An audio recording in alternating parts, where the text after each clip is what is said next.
السلام عليكم ورحمة الله تعالى وبركاته. الحمد لله رب العالمين، والصلاة والسلام على أشرف الأنبياء والمرسلين وخاتم النبيين وعلى آله الطيبين وأصحابه الطاهرين والمؤمنين والمسلمين كلهم أجمعين. أما بعد، أعوذ بالله من الشيطان الرجيم. بسم الله الرحمن الرحيم. إن إبراهيم كان أمة قانتا لله حنيفا ولم يكن من المشركين. صدق الله العظيم. وقال رسول الله صلى الله عليه وسلم: من وجد سعة فلم يضحي فلا يقربن مصلانا، أو كما قال عليه الصلاة والسلام. எல்லா புகழும் அல்லாஹ் ஜல்ல ஷானு தஆலா ஒருவனுக்கே உரித்தாகுக. நம் உயிரிலும் மேலான முஹம்மது ரசூலுல்லாஹ் ஸல்லல்லாஹு அலைஹி வஸல்லம் அன்னவர்கள் மீதும், நற்பாக்கியங்கள் நிறைந்த அன்னவருடைய குடும்பத்தினர்கள், சஹாபாக்கள், தாபிஈன்கள், தபா தாபிஈன்கள், அஹ்தாபுகள், சுஹதாக்கள், சாலிஹீன்கள், குறிப்பாக இந்த மகிழ்ச்சிக்குரிய பெருநாளுடைய நன்னாளில் இருக்கக்கூடிய நம் அனைவரின் மீதும், உலகில் உள்ள அனைத்து முஸ்லிம்கள் மீதும் அல்லாஹ்வின் அன்பும் அருளும் என்றென்றும் நிறைவாக உண்டாவதாக. ஆமீன். அன்பானவர்களே, அல்லாஹ்வின் கிருபையினால் ஈதுல் அல்ஹா என்று சொல்லக்கூடிய முஸ்லிம்களில் மிக முக்கியமான ஒரு பெருநாளிலே நாம் இருக்கிறோம். இந்த பெருநாளுடைய முக்கியமான கதாநாயகன் யார் என்று சொல்ல வேண்டும் என்றால் இப்ராஹிம் அலைஹிஸ்ஸலாம்.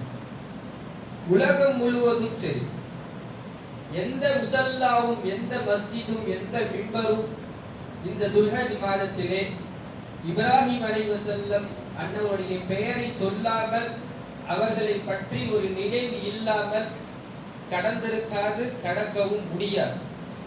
அப்பேற்பட்ட ஒரு மிகப்பெரிய கதாநாயகன் ஆக இப்ராஹிம் அலைஹிஸ்ஸலாம் அவர்கள் இன்றைய நாளில், இன்றைய மாதத்தில் அவர்கள் இருக்கிறார்கள். அல்லாஹ் ஜல்ல ஷானஹு வ தஆலா திருக்குர்ஆனிலே அவர்களை உம்மத் என்று கூறுகிறார். ஒரு சமுதாயம், ஒரு மனிதர் அல்ல. தனி மனித வாழ்க்கையை இப்ராஹிம் அலைஹிஸ்ஸலாம் அவர்கள் வாழவில்லை. இப்ராஹிம் அலைஹிஸ்ஸலாம் அவர்கள் ஒரு சமுதாயமாக வாழ்ந்தார்கள். நாம் எப்பேற்பட்ட உம்மத்? உம்மத்தே முஹம்மதியா என்று சொல்லக்கூடிய முஹம்மது ஸல்லல்லாஹு அலைஹி வஸல்லம் அன்னவருடைய உம்மத். ஆனா யாருடைய மில்லத் தெரியுமா? மில்லத்தே இப்ராஹிம். மில்லத்தே இப்ராஹிம். 5000 ஆண்டுகள் கடந்தாலும் இப்ராஹிம் அலைஹிஸ்ஸலாம் அவர்களை இந்த துனியா கியாமத் நாள் வரை நினைவு கூறும் என்பதிலே சந்தேகமில்லை. இப்ராஹிம் அலைஹிஸ்ஸலாம் அவர்கள் எப்பேற்பட்ட நற்குணங்களுக்கு சொந்தக்காரர்களாக இருந்திருந்தால், முஸ்லிம்கள் நாம் சொல்கிறோம் இப்ராஹிம் எங்களை சார்ந்தவர், இப்ராஹிம் அலைஹிஸ்ஸலாம் அவர்கள் எங்களை சார்ந்தவர், எங்களுக்கு முஸ்லிம் என்று பெயர் வைத்தவர். திருக்குர்ஆன் சொல்கிறது, ஹுவ சம்மாக்குமுல்லதி, நமக்கு முஸ்லிம் என்று பெயர் வைத்தவர்கள் ஹஜ்ரத் இப்ராஹிம் அலைஹிஸ்ஸலாம் அவர்கள், நம்முடைய பிள்ளை. அதை தாண்டி ரசூலுல்லாஹி ஸல்லல்லாஹு அலைஹி வஸல்லம் அவருடைய வார்த்தையை சொல்ல வேண்டும் என்றால், சுன்னத்து அபீக்கும் இப்ராஹிம், உங்களுடைய தந்தை, நம்முடைய தந்தை இப்ராஹிம் அலைஹிஸ்ஸலாம். நாம் மட்டும் நமக்கு சொந்தம் இப்ராஹிம் என்று சொல்லவில்லை. கிறிஸ்தவர்களும் சொல்கிறார்கள் ஆபிரகாம் எங்களுக்கு சொந்தக்காரர், அவர் எங்களுக்கு சொந்தவர். யஹூதிகள் சொல்கிறார்கள் இப்ராஹிம் எங்களுக்கு சொந்தம். இப்படி உலகில் உள்ள அனைத்து சமயங்களும் இப்ராஹிம் எங்களுக்கு சொந்தம் என்று சொல்லும் அளவிற்கு இப்ராஹிம் அலைஹிஸ்ஸலாம் அவருடைய வாழ்க்கை புனிதமாக இருந்தது. சரி, எதற்காக இந்த பெருநாளை நாம் கொண்டாடுகிறோம்? எதற்காக நாம் ஆடை வெட்டுகிறோம்? இதனுடைய காரணம் என்ன, பின்புலம் என்ன என்று பார்க்கும் பொழுது ஒரே ஒரு வார்த்தையில் சொல்ல வேண்டும் என்றால் தியாகம். இப்ராஹிம் அலைஹிஸ்ஸலாம் அவருடைய தியாகம். அந்த இப்ராஹிம் அலைஹிஸ்ஸலாமுடைய தியாகம் என்பதனால்தான் பல ஆயிரம் ஆண்டுகள் கடந்தாலும் ரசூலுல்லாஹி ஸல்லல்லாஹு அலைஹி வஸல்லம் அவர்கள் நமக்கு வழிமொழிந்து அந்த இப்ராஹிம் அலைஹிஸ்ஸலாமுடைய நினைவுகளை நாம் வருடந்தோறும், நாள்தோறும், கியாமத் வரை அதை பற்றி நாம் பேசுகிறோம். இப்ராஹிம் அலைஹிஸ்ஸலாம் அவர்கள் அப்படி என்ன செய்தார்கள்? எதை தியாகம் செய்தார்கள்? அவர்கள் எல்லாத்தையும் தியாகம் செய்தார்கள். இந்த நாளுடைய நோக்கம் தியாகம், அர்ப்பணிப்பு, இறைவனுக்காக எதையாவது துறத்தல்.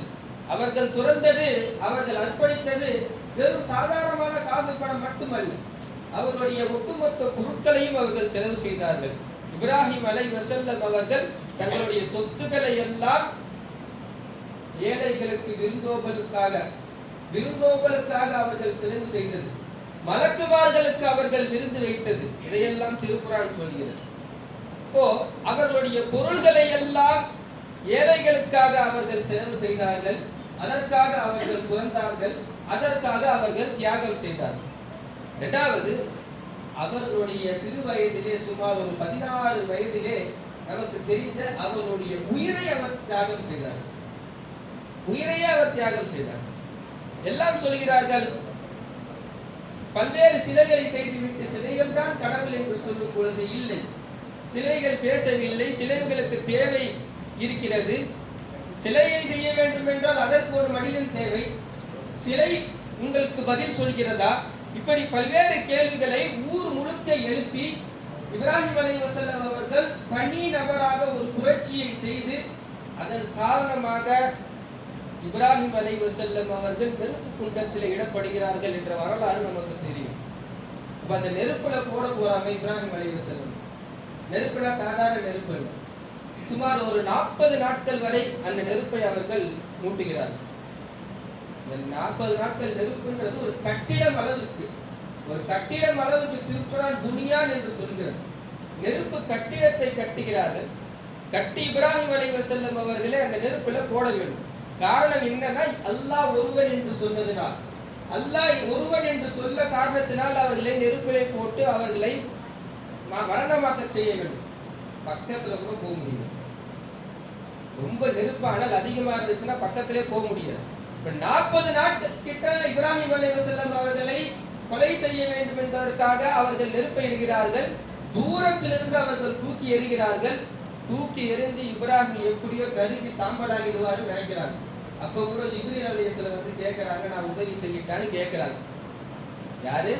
மலக்குமார்களுடைய தலைமை ஜிப்ரீல் அலைஹிஸ்ஸலாம் உதவி செய்யிட்டான்னு கேட்கிறாங்க. நீங்க ஒன்றும் செய்ய தேவையில்ல, என்னுடைய இறைவன் என்னை பார்த்துப்போம் போதும் அனுப்பிச்சுடுறாங்க. இறைவனின் மீது அவர்கள் வைத்திருந்த நம்பிக்கை, ஹஸ்புனல்லாஹு வ நிஅமல் வகீல், என்னுடைய இறைவன் எனக்கு போதுமானவன், அவனே எனக்கு எல்லா வகையிலும் போதுமானவன் என்ற அந்த ஒரு வார்த்தையை சொல்லி இருக்கிறார்கள். இப்ராஹிம் எப்படியோ தொலைஞ்சாரு, கருகி சாம்பலா இருப்பாருன்னு சொல்லி சில நாட்களை கடந்து அவர்கள் வந்து பார்க்கும் பொழுது தப்சீர்களில் வருகிறது, அந்த நெருப்பு குண்டத்தில் இப்ராஹிம் அலைஹிஸ்ஸலாம் அவர்கள் தொழுது கொண்டிருந்தார்கள். அல்லாஹ் அக்பர். இறைவனின் மீது அவர்கள் வைத்திருந்த நம்பிக்கையின் காரணமாக அவர்கள் உயிரையும் தியாகம் செய்ததனால் இப்ராஹிம் அலைஹிஸ்ஸலாம் அவர்களுக்கு அல்லாஹ் தஆலா வெற்றியை தந்தார். தங்களுடைய பொருட்களை அவர்கள் தியாகம் செய்தார்கள், தங்களுடைய உயிரை தியாகம் செய்தார்கள். பிறந்து மலர்ந்து வந்த மண்ணை, ஊரை தியாகம் செய்து அல்லாஹ் தஆலா போகச் சொல்கிறான். ஒரு கேள்வி கேட்கவில்லை, அவர்கள் செல்கிறார். இதற்கு பிறகு உள்ள வரலாறுகள் எல்லாம் நமக்கு தெரியும். மனைவியை தியாகம் செய்கிறார்கள், குடும்பத்தை. ரப்புல் ஆலமீன் திருக்குர்ஆனில் சொல்கிறான் அல்லவா, இஸ்லாமிய வரலாறு நமக்கு சொல்கிறது அல்லவா, இப்ராஹிம் அலைஹிஸ்ஸலாம் அவர்கள் மக்காவிலே எதுவும் இல்லாத, மனித நடமாட்டம், ஆள் நடமாட்டம் ஏதும் இல்லாத அந்த மக்காவுடைய பூமியிலே, பாலைவன பூமியிலே வெறும் ஒரே ஒரு தட்டு பேரிச்சம்பழம், ஒரே ஒரு குவளையில், ஒரே ஒரு தோல் பையில் தண்ணீர், இதை மட்டும் வச்சுக்கிட்டு ஒரு மனைவியையும் ஒரு குழந்தையையும் இப்ராஹிம் அலைஹிஸ்ஸலாம் விட்டுட்டு போறாங்க. ஒரு வார்த்தை சொல்லாம போறாங்க. அதான் கவனிக்கணும். இன்னைக்கு நம்ம வீட்டுல ஒரு 3 நாள் நம்ம வெளியே போறோம், வெளியூருக்கு போறோம், வீட்டுக்கு தேவையான மல்லிகை சாமான் வாங்கி தராமையோ, அதற்கான காசு வாங்கி தராமையோ, அல்லது சொல்லாம போனாலோ எந்த மனைவியாவது ஏற்றுக்கொள்வார்களா? இப்ராஹிம் அலைஹிஸ்ஸலாம் அவர்கள் ஒன்றும் சொல்லாமல் செல்கிறார்கள். ஆள் நடமாட்டம் இல்லை, மனிதன் இல்லை, மனிதனுடைய வாசனையே இல்லை. அப்படி இருக்கும் பொழுது தெரிஞ்சிருச்சு, ஹாஜர் அம்மாவுக்கு தெரிஞ்சிருச்சு, எதுவும் சொல்லாம போறாங்களேன்னு. அல்லாஹ் விட்டுட்டு போக சொன்னாங்க. ஒரே ஒரு வார்த்தை தான் கேட்கறாங்க, ஆமான்னு சொன்ன உடனே அப்போ அல்லாஹ் எங்களை வீணடிக்க மாட்டான். எந்த மனைவி எப்படி சொல்வார்கள்? எந்த ஒரு பெண், எந்த பாதுகாப்பும் இல்லை, எந்த கேரண்டியும் இல்லை. அப்படி இருக்கும் பொழுது அல்லாஹ் சொன்னானா அல்லாஹ் எங்களை பாதுகாப்ப நீங்க போங்கன்னு அனுப்பிச்சு வைக்கிறான். இப்ராஹிம் அலைஹிஸ்ஸலாம் குடும்பத்தை தியாகம் செய்கிறார்கள். அவர்கள் குடும்பம் அல்லாஹ் சொன்ன ஒரு வார்த்தைக்காக அவர்கள் அங்கே இருக்கிறார்கள். இங்க எல்லாம் என்னன்னா நமக்கு மறுபடியும் என்னத்தை சொல்ல வருகிறோம் என்றால், அல்லாஹ் சொல்லிவிட்டான் என்ற ஒரே ஒரு காரணத்துக்காக அடுத்த கேள்வியை கூட கேட்காமல் தியாகம் செய்கிறார்கள்.